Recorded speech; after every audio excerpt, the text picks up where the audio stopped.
I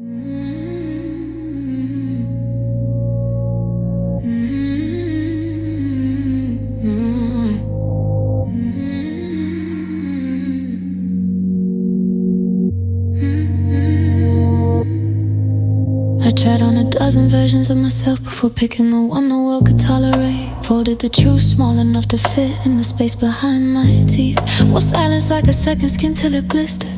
Funny how survival looks elegant from afar, but up close you can see the seams, straining the stitching, trembling the thread, and I call it becoming, but really it's just organizing my wounds until they look like a personality. People praise a mess like they're milestones. Call me strong because I learned how to collapse quietly. Call me wise because I know when not to speak. No one asks how much it cost to mute a whole childhood just to make the room comfortable. How much truth I swallowed so someone else wouldn't choke. I learned early that honesty has teeth and mine were punished every time they tried to grow in. Maybe that's why I shapeshift, not to disappear but to survive being seen. Visibility has always felt like standing naked in the wrong season. Raw skin, cold wind, nowhere to hide the trembling. I'm still learning the geometry of being real. The angles of sorrow, the symmetry of fear. Still chasing the outline of the girl who split herself into three just to breathe. Shape-shifting felt safer than standing still.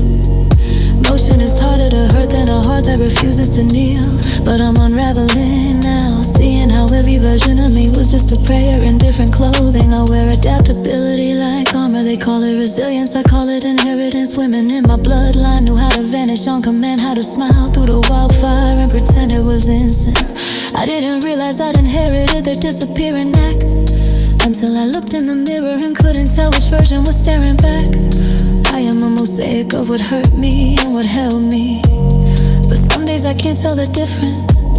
Some nights I can feel the truth pacing inside my ribs, asking to be let out. But the world has never been gentle with my honesty. Every confession feels like stepping barefoot onto broken history. My own, my mother's, her mother's shards disguised as lessons. So I speak, then swallow the echo before anyone hears its tremble. Shape-shifting kept me alive, but it cost me my reflection. Now I'm piecing myself together in slow motion honesty, afraid of the woman forming in the mirror.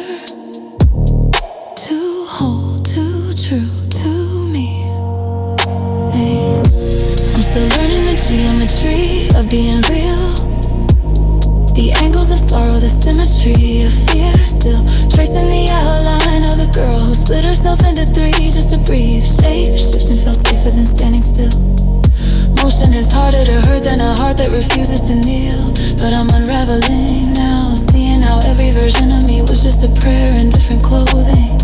Maybe I don't need a new shape, maybe I need a name that feels like home in my own mouth. A place to set down the armor, the backstory, the expectations I never asked for. Maybe the real me is not the lightning or the aftermath. Maybe she's the quiet between them. The breath, me, I'm done shape-shifting. Maybe I'm learning how to stay. This is the geometry of a woman reclaiming her form. Imperfect, unsteady, reborn. Still tracing the soft, trembling truth beneath every mask I ever wore. Maybe I don't need to disappear to feel safe anymore. Maybe standing still is its own revolution. Maybe the real me was waiting behind all the shifting, praying I finally stop running and let her glue. Without fear of being seen.